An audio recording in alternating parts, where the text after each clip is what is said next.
on the bridle for most of the home straight, quickening away, careering away in the closing stages for a most emphatic first success, and she looks very smart indeed.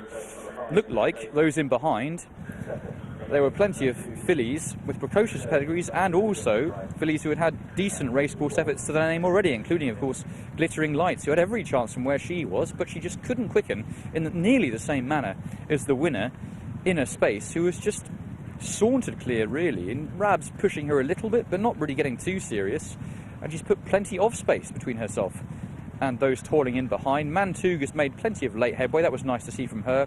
I don't think she knew her job quite as well as Inner Space did on this evidence, but she certainly had a nice position in the run. I think they've all just bumped into one here.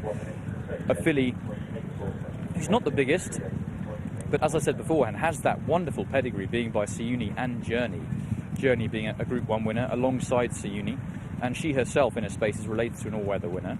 It'll be fascinating to see in the future if she is as good as she is on the weather on turf, because she has got that pedigree for this surface, but as far as winning debuts go, they don't really come much more impressive than that, particularly as she had that wide berth to try and defy, but that was no problem whatsoever.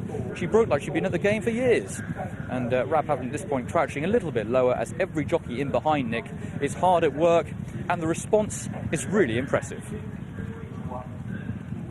Yeah, future's bright for Journey's daughter, Inner Space. Journey herself took a little while to get off the mark, but when she did, she kicked on to great things. And this daughter of Siuni, Inner Space, good ride from Rab Havlin, has won. She's got across from stall 12, which was, you can see exactly in the George Strawbridge Silks, exactly what Rab Havlin intended to do. And I imagine from there on, Martin, we'll hear from the winning rider, it was plan A carried through.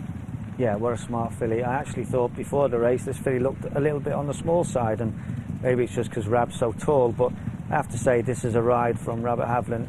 He knows this filly. He must have ridden her at home multiple times. He knew what he had underneath him. It's a brave call from stall 12 to kick to the front and cross to the rail, and he's done it really well because he's controlled the race from the front, but he knew this filly. He knew she'd stay well, and he knew she was smart.